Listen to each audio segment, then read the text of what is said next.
For the artists, for the passionate. Welcome to the Adventures Elsewhere podcast.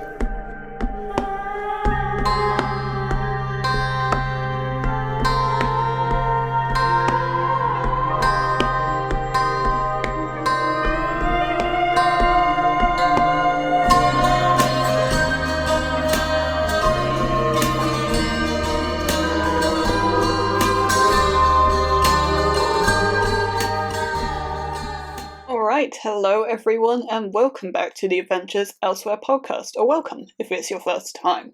I am your host Jay Black, and today I'm talking about writing happiness. I'm a thriller writer. What? Yeah, it does come up occasionally, but I'm here to talk about it. It's part of my emotions series. There have been a few episodes thus far, and for those of you that haven't tuned in before, these are usually pretty world-building heavy, so if that sounds like your jam, strap on in, because we're going for a deep dive today. So when I say world building, this is how a lot of world building ties into character dynamics and character building and all of those sorts of things. So this is world building, this is characters, this is the good shit. Oh boy, where do I start? This is going to be a chonker. You know what? Let's start over here with the culture thread, and we're going to talk about art. And what I mean by art, I mean not just paintings, drawings, thread art, knitting, all those sorts of things. This has also broadened out to live performance, like performing art. So that's dance, that's theatre, that's plays, all of those sorts of things, and I'm realising I've already forgotten a name on here, oh boy. So there are quite a few characters who get quite a lot out of this. So Coney is a notable example that comes up on page. He likes going to places like the National Library, not just, for books and the art form that is literature. A lot of my characters are very big readers, and I'll touch on that a bit in a minute. But in the National Library of Hukai, on a lot of the walls and everything, there are pictures. There are big art displays as well. There are proper art galleries as well, but the National Library has some artwork as well. And Coney likes to go there and look at a lot of their artwork. This is all by local artists, and it changes quite a lot. So this might be featured art from a museum or gallery that's sometimes put into the National Library for a bit, or up and coming artists, or art relating to books that have been released, especially if the art is by the author.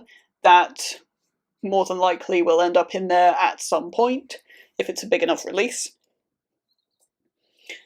And the threshold for that is pretty low, for what it's worth. And Coney really enjoys going in and looking at that. There are quite a few other characters who do this as well, but Coney is the most notable example.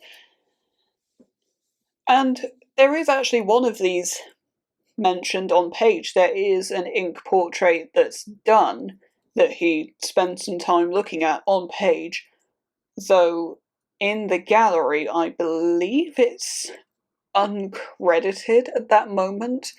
I believe it's been freshly done and they haven't got the little plaque thing done yet, and I don't believe it might be signed. I can't remember off the top of my head because it is a tiny moment, but he's not sure who it's by, and it's interesting for me, the writer, knowing who did that, and his thoughts on it is very interesting to me. But that's maybe a spoiler, so I'm not going to get into that. This is also the case of having art alongside the books. This is also a case in the Melsound Royal Library, which for what it's worth is open to the public during the day as well. It's not just for the royals. So Curtis, like Coney, likes to do this when he reads. He likes to look at the art in there, though that is pretty static. That doesn't change very much.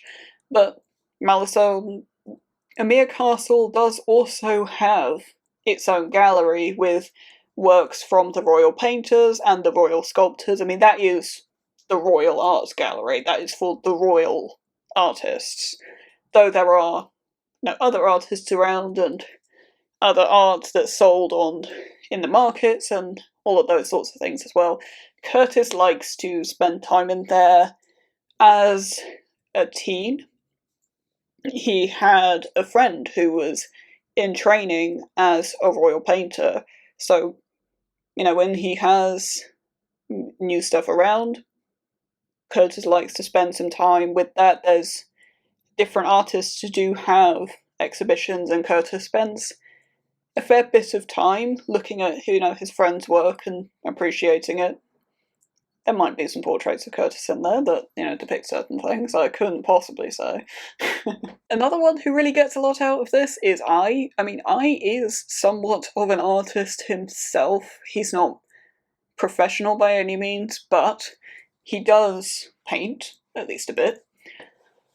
So he likes to, look around for inspiration and see what other people have done, and he gets a lot out of that as well. As does Toru. Toru really does enjoy art galleries and things, but he's a bit more on the performing arts side of things. Toru is a big fan of plays, and he particularly likes Herithian plays, and Herithian plays are a bit different to everywhere else, because one thing that the Herithians do that nowhere else does in terms of plays is they do mask work.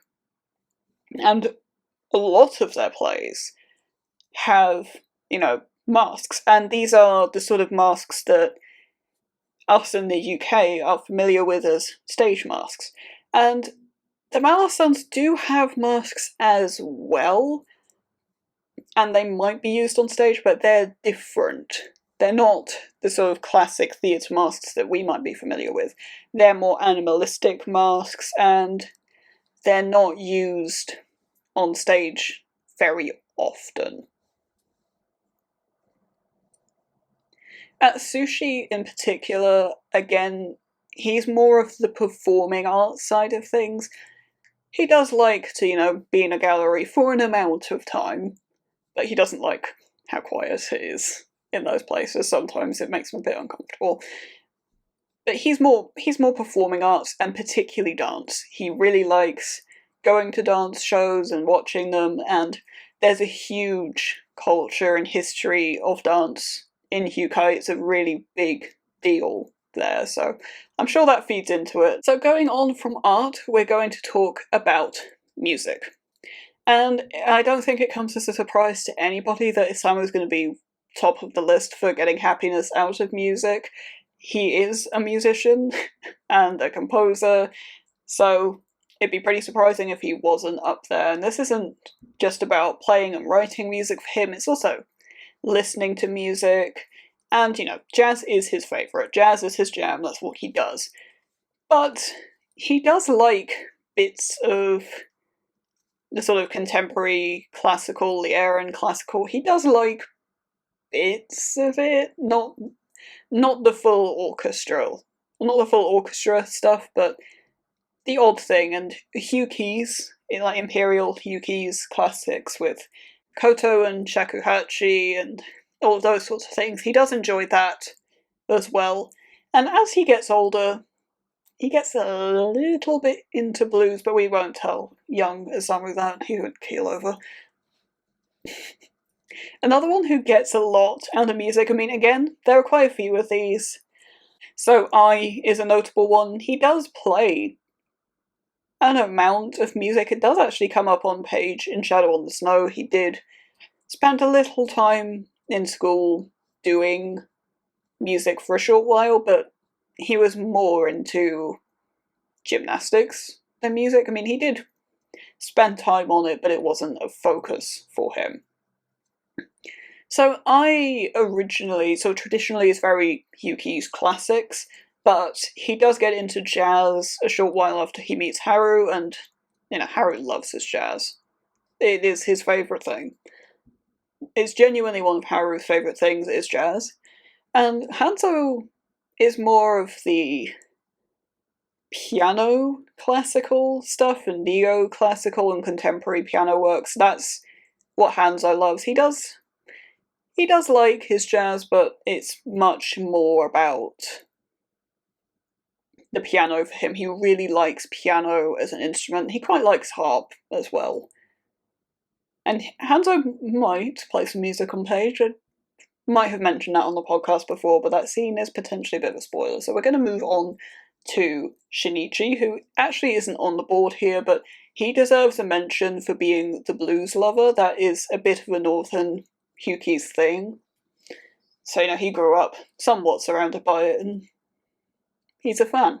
And so is Danath. Danath's a big fan of Malazan blues. Like, there's quite a big culture of blues in Malazan.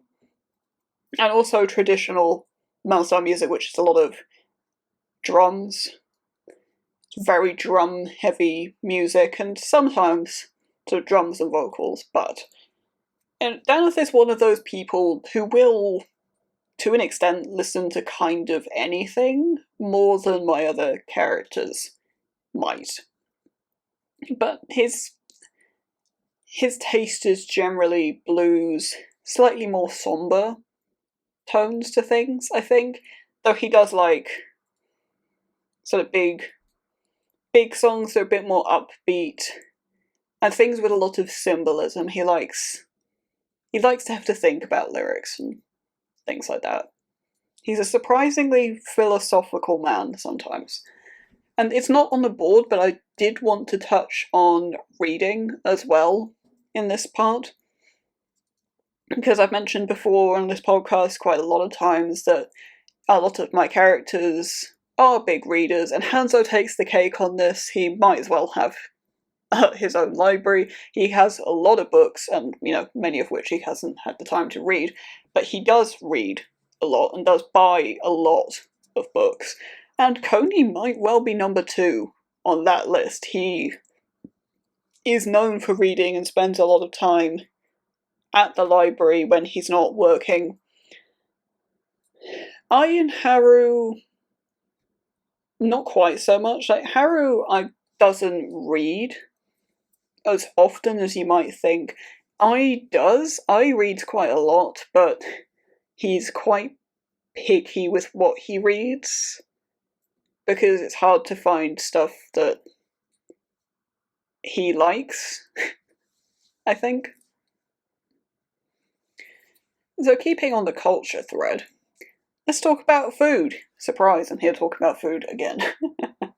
So, this isn't just about eating food. I think just about all of my characters get quite a lot out of their favourite foods, but a lot of characters do also get a lot out of cooking. So Haru is easily number 1 for this. He really loves making food, both savoury and sweet. He spends quite a lot of time baking. He's got a sweet tooth, because of course he does. And he likes to make food for other people.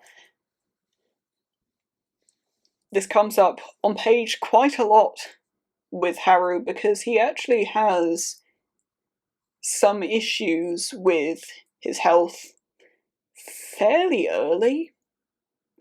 And one of the things he does to counter that is change his diet and change what he cooks and what he eats. And he doesn't go fully vegetarian, but he gets a lot closer to that. He eats a lot of vegetarian food, which is not what Coney does. Coney is quite a meat-heavy eater, but he, for a long time, was a hunter and has family history of hunting and all that, so it's just what he knows, and it's what he enjoys. Cooking really is the only thing he does consistently, because, time, that does make him happy. For him is cooking and reading really are the big 2, and he doesn't have necessarily all that much time to read, and, he's reading papers all day. Sometimes you need a break from that for your eyes as much as anything. But, you gotta cook, you gotta eat. So that's something he does, and it does make him happy, and it is one of the few things for him on a regular basis, and it does come up on page, but not all that much. And Hanzo is not a great cook.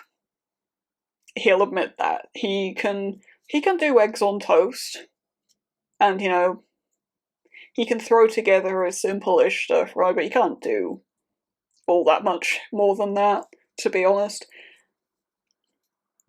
He can feed himself enough, but he is a big fan of one of the relatively newer trends in Hyukai, and that is the Kanan Curry House. Oh boy, is he a fan. He loves a good, spicy Kanan curry more than just about anyone, and probably more than a lot of Kanans, honestly. He probably gets takeout a bit more than he should. The one thing I did want to keep on this sort of culinary thread of culture, I wanted to talk about, drinking and drinks. And, I've got an entire episode dedicated to tea. Much as it pains my British heart to say this, we're not going to talk about that today. And this is more about, the alcohol side of things, and people who really do enjoy having a good bit of alcoholic drink. And this isn't actually that many characters. It's not just, oh, we'll have a beer to chill. This is people who, really, really enjoy their alcohol. And, Sebastian is actually kind of bad on this one. Sebastian is not a main character in the Determined Ones. He is one of the Lieren princes. He does appear on page in Mr. Nakagami, and maybe one of the others, can't remember off the top of my head. But he's a prominent side character, and he is a little fond of the wine. It's a bit of the, I'll have a glass of wine with dinner. And then, maybe another one later, and a third wouldn't hurt. And he does like his wine rather a lot, and really a bit too much, I would say. Hamasaki is definitely worse, though. Hamasaki he's of that generation where, everybody drinks a bit too much. No, I'm not an alcoholic. It's totally normal to drink as much as I do. The younger generation just don't drink, the traditional way. He's one of those.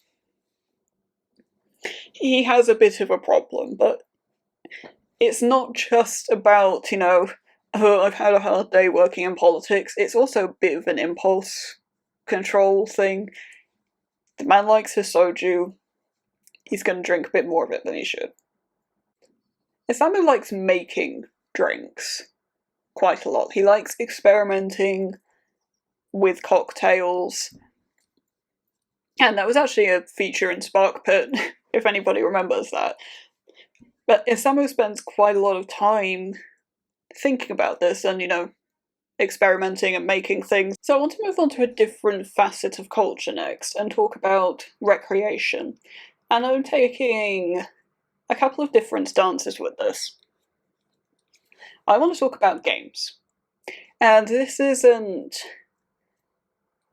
few different forms of things. This isn't, just drinking games. This can be hosting games, tabletop games, card games, all of those sorts of things. And Isamu's a big fan of hosting drinking games. He finds it very fun, and it comes up on page in a couple of different books, actually, that Isamu has figured out how to rig a coin flip to get the answer he wants. And he can do the same thing with dice as well, without them being biased. He can just, get the roll he wants. And yes, he does use this to his advantage on page quite a few times. He finds it very fun to host drinking games that are fair, sometimes, or, if he wants a certain outcome he thinks that can, go a certain way if certain things happen, oh boy, he's not afraid to do that, and that's something I'm really looking forward to writing more of when I get to As Seen on Stage. That's going to be a lot of fun. Hanzo is also a big fan of drinking games. He thinks they're very fun, and it's probably part of why he has such a terribly high alcohol tolerance as he gets older, but this is something he does with Hamasaki, actually, quite a lot. They do this a lot together, and Isamu's involved in them sometimes, so this actually doesn't come up on page all too much. It's alluded to, but Hanzo, there was quite a lot about it in the first draft, but that ended up getting cut. Haru likes card games.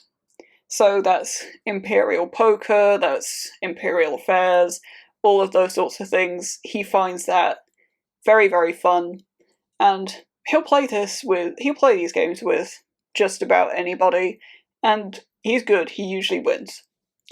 Daneth is one I wanted to touch on in terms of tabletop board games. There is one particular game, and it gets a mention in Shadow on the Snow because it is sort of played off-page a bit at times. It's a marathon game called Beasts and Blood. And Daneth loves this game. And in Malso in particular, things like tabletop games and card games are actually a pretty big deal. And there are, I guess, what we would call board game cafes. Like, they have those. For want of a better phrase, they're a bit more sophisticated, there's a bit more to them than what we have. And this hasn't appeared on page as of yet, and I think it will do in time, but one thing I do want to say, and this is as far as I'm going to go because this potentially goes into spoilers, is Daneth has 3 replacement teeth. He's lost 3 teeth over time. And, he's a soldier. You're just saying, okay, it's happened in sparring, whatnot. And that's true for 2 of them. It's not true for the other one. And I'm going to leave it right there. But that's not the only form of recreation I want to talk about here. I and Haru do spend a lot of time, together. And one of the main things they do for fun is, they dance together. Because, that's totally platonic. Well, I mean, it can be in Hyukai, having a dance in a bar is, pretty normal. Because, it's such a big thing in their culture, and this originally started with the first invite to the Air and Spring Ball that I received. And you're going to have to dance if you go to a big event like that. And I didn't know how, so Haru taught him. And they had so much fun that they just kept doing it. One thing that's not mentioned on the board here, but I did want to give a quick shout to, was Shinichi, for a long time, played a version of Solitaire. He spent quite a lot of time doing that over the years. It's not on the board, but I wanted to give that a mention. And we're going to then move on to socialization as, a way people sort of relax and get a lot of happiness out of things. And I'm breaking this down into sort of 2 forms of socialization. So we're going with socialization amongst just, random people you don't know, and also people, when you have specific people you want to hang out with. Because it's a slightly different thing. In terms of just hanging out with whoever, that's definitely Isamu. He's happy to talk to anyone and just really kind of about anything. That is kind of his whole thing. He gets a lot out of talking to random people about random things, and that's part of why he loves working in a bar so much, is, there's just, you don't necessarily have the same conversation twice. There's always something, there's always a new person to talk to and something new to hear from them, and he really gets a lot out of that, and Haru does a lot of the time as well. He likes, to just sit at the bar in particular, and if it's busy, people will also be sat at the bar and he'll just talk to whoever's next to him, and he's very happy to do that, or talk to, the barman. He'd much rather sit at the bar and talk to the barman than sit on his own. He's done that in quite a lot of bars over the year, and ended up with a few gentlemanly agreements with a few barmen. That does come up on page a couple of times.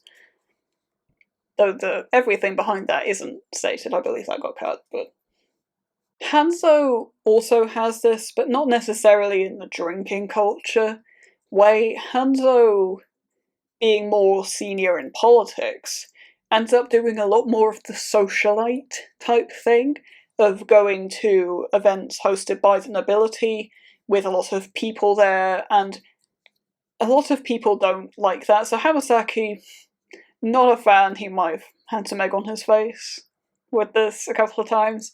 But Hanzo gets a lot out of this. He really likes these sorts of events and those sorts of conversations. He's a big fan.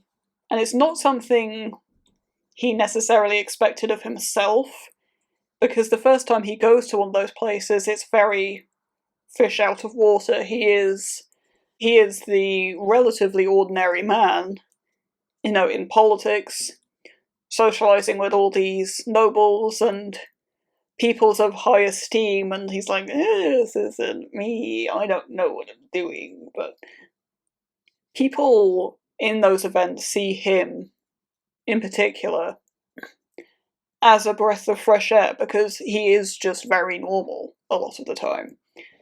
So he gets on well in those settings because of that. And because he doesn't pander to all the stupidity in the same way that other people do. And there are certain characters who like to, talk with certain people in particular, and as opposed, they don't like to just talk to anybody, but they really enjoy spending time with particular people. So for I think it's pretty needless to say, he gets a lot of fun, and it really makes him happy being with Haru. They really enjoy spending a lot of time together. But he also really likes spending time with Koni. He really does have a lot of affection for Koni, and Haru does as well, though not anywhere near to the same extent that I does. Koni really enjoys spending time with Curtis, but they are in a relationship, so that kind of goes without saying. Shinichi is not a social guy, particularly. But he does enjoy spending time with Rook and Albatross in particular, who are two of the other elite soldiers. Rook was once his teacher. She is in her mid-40s at the start of Shadow on the Snow, something like that. And she is an assassin as well, so they have a fair bit of history together. They take the piss out of each other a lot. Sometimes things go a bit far and he says things that are a little uncomfortable, but that's kind of just part of it. And Albatross, they have a very wholesome friendship for the most part, but also quite competitive, because Albatross is a spy and Shinichi is an assassin, and they generally have... Assassin and spy is quite competitive as a relationship generally, because politicians don't always know the difference. So like, oh yeah, well can't a spy do that, or can't an assassin do that? And that's very annoying to the military, how people often get assigned wrong, because people will insist on, no, I need a spy to do this, and it's like, no, my dude, an assassin will be better. But so there's an amount of competitiveness there, and they do get a lot of similar training. So it's a bit like, no, we've both had stealth training, but I'm totally better at it. No, you're not. And there's a lot of stuff like that, and that's quite... It's not toxic with them, it is just very fun. Because there's an amount of mutual respect, I think. Helga is probably the... Well, no, she's not the most antisocial character I have, but she's definitely up there. That said, she does enjoy spending time with her comrade Arman. She really does. They get along very, very well. And that's really nice to see that people like them, that because of their position in the sort of South Yordan hierarchy, they're at the top. So it's not very easy for people like that to have friends, because the steps between on the ladder, they're really quite far apart. So having a proper full-on friendship with someone lower than you on the ladder is kind of impossible. So these two have found each other, despite how difficult that can be, and being on the leading council together and butting heads and all that. They do have a very strong friendship, and I do like seeing that. So we're going to move away from culture, at long last, at this point, and we're going to talk a bit about travel. And I don't mean necessarily just seeing other places, though that is a big proponent of it, but also like the act of, travelling and seeing the sights in the neutral zone and all of that. And this is something that Isamu hasn't done that much of, but he would like to do more of. He would like to see other places and experience different things. It's just that he doesn't really have the means to do that in the same way as other people. Well, not yet, at least. I really enjoys this as well. He really likes travelling and seeing places, and the neutral zone as well. He's not afraid of the neutral zone, while a lot of people are. I mean, he is a war hero, so... I mean, if a bandit's actually going to go after a war hero, they just shouldn't. So it's a bit easier for him. I doesn't end up doing this as much as you might think for a diplomat, though, because he's not necessarily all that diplomatic. He ends up getting Coney to do a lot of this for him, because Coney's just better at it than he is. He's better at those sort of diplomatic meetings, which is not really how their jobs are supposed to work. Coney's kind of supposed to be the paperwork guy, and I's supposed to be the one going out and doing things. But playing to their strengths, it's better the other way round, so that's what they do. Helga also really likes travelling around. For the majority of her life, really. She led a very nomadic life. So being settled down in the one place, it doesn't come naturally to her. And she actually really doesn't enjoy that, despite the, it's what she's entitled to, and it's how she should live, and that's all how it's built her, and she's aware of that. But she just doesn't... she doesn't like it. Travel is where she feels comfortable, and she appreciates being able to have a place to store as many pans and as many books and notebooks and all of the things as a proper comfortable bed. She appreciates all of those things. But if push came to shove, she'd rather not have those things, I think. And Toru again gets a mention here in terms of travel. Being a mercenary, he travels around a lot. And it's one of those things that when he first decided to change career to do that, he thought, how much is that going to take out of me? How difficult am I going to find that? That was really the main thing he was concerned about, was the travel aspect. But he actually does really well with this, and he does enjoy it.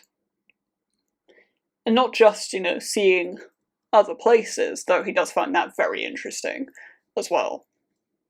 And how to handle different situations of different nations, and usually not very well, because he's a disaster, but... travelling around, seeing the neutral zone, and what a lot of characters do, I think really almost all of them have a moment in the neutral zone, whether it's on page or not, where, they're out in this expanse of grassland and all that. They just think, once upon a time, this wasn't empty, this belonged to people, and what would it have been like back then? Myself included. I would also very much like to know more about that. Somewhat related to travel and seeing places, let's talk about nature and being out in nature.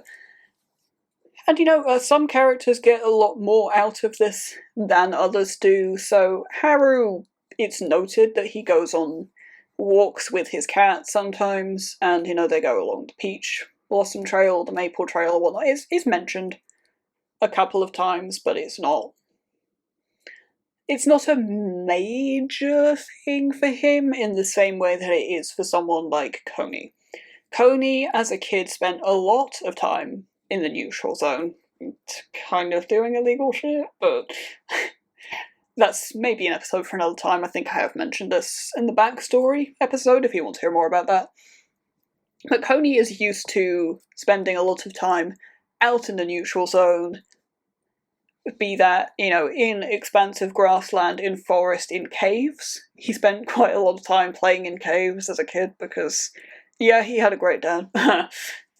But he really values being out in nature. He feels a lot more comfortable there because it's what he grew up with, it's what he's used to.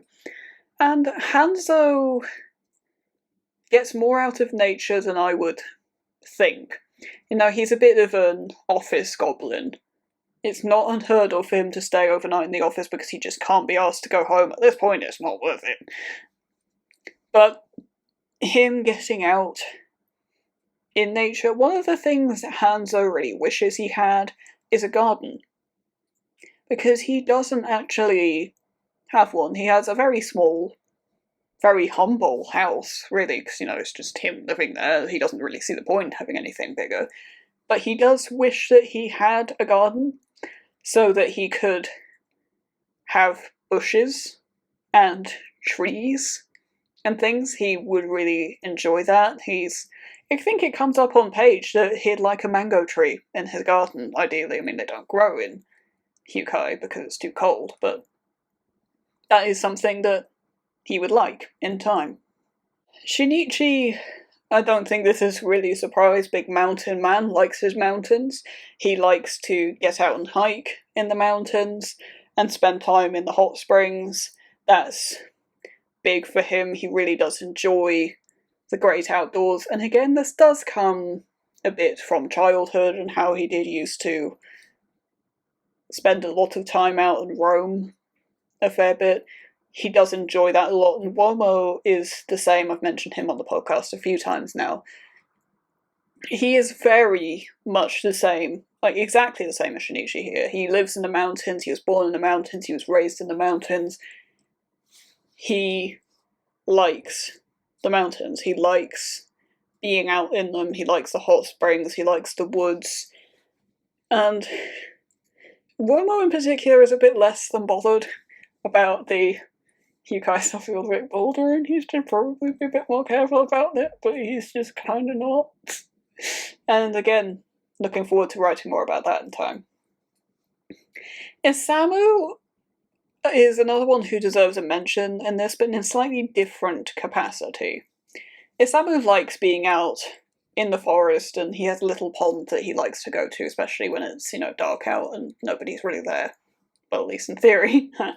But Isamu, more than anything in terms of nature, he really loves stargazing. And this comes up... This is something I originally found out about in my piece Count the Stars, which is coming in the Shadowspark anthology in June. He really loves stargazing. He gets a lot out of that, and constellations in that world are a little bit different. They're not like ours, where it's, a square of 5 stars. Ah, yes, a crab. It's not that.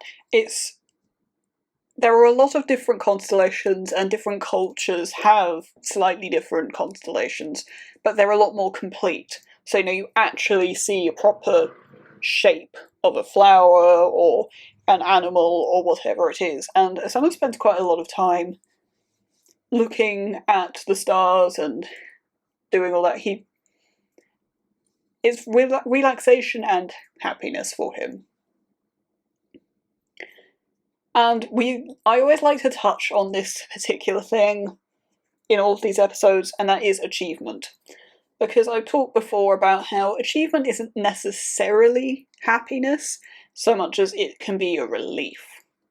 But it can also be happiness at the same time, and it is a lot of the time for my characters. So I mentioned on the episode about writing calm and serenity that for Haru, achievement is often a relief about, I don't have to worry about this thing anymore. But it can also be a real happiness thing for him as well, about, particularly as he gets older, he sort of looks at achievements and thinks, I've done so much good stuff. I've changed so many things to be better, and isn't that amazing? And this actually sort of comes up on page in a conversation between him and I, actually. And Shinichi definitely gets a kick out of achieving something. He gets a big kick out of, in terms of being at the war, winning ground and making the enemy flee. He really gets a kick out of that. It's a really big happiness for him. Shinichi's very interested in history and imperial times, and in a lot of ways, fighting for his land and winning reminds him of those old times and those old battles that people fought, but going the right way this time. And that makes him very happy. And Isamu as well, he gets a lot out of achieving things, be that writing a song or playing a song well, playing a really good set, making really good drinks, or even just something like making a drinking game go the way he wants, and the achievement that, things happen the way he wants after that. That really does make him happy. And sometimes there is a relief element to it if it's de-escalation of a situation, but he likes to influence things in ways that people don't realise, be that, about changing lyrics that he's singing on stage when he does that, or, what set list he's playing, what songs he's playing, or rigging games. He gets a lot more out of that. It's a very mischievous joy for him, I think. And we are finally at the end of this. This is one hell of an episode. A lot of world building, a lot of character building. And if you like content like this, a place you'll definitely want to check out is my Pinterest account. There's a lot of this is about world building. There's a lot of world building detail on there. There's also a lot of art on there and aesthetics and all of those sorts of things. So if that sounds like that's your jam, Jade_Black21 on Pinterest. And if you want to stay updated with the podcast, because this series is not over yet, this could go on for quite some time, and if you want to know in advance when the episode is coming out and hear soundbite teaser reels, hit up Instagram. I'm Jade_Black21 on there. And if you want to know more about this exact sort of how these exact motivations and details and everything feed into my writing, as well as some semi-live updates, hit up Twitter. I am JadeBlack21 on there. And if you too are a writer and you are published or well on the way, please do get in touch. I would love to be a part of your journey. You can do that via email, that's jade42black@gmail.com. There is a list of things I want to know in the description. Please include that in your initial contact, because automatic no's suck for everybody. If you are indie and self-pub, you are the people I want to hear from the most, by far. Now, a couple of things to note. There's no genre requirement, no age category requirement. Doesn't have to be a novel, can be a novella or anything else. And doesn't have to be new either. It can be 10 years old, 20 years old, whatever. Bring it in. Let's see what we can do. And until next time, you have a wonderful rest of your day. Thank you for listening.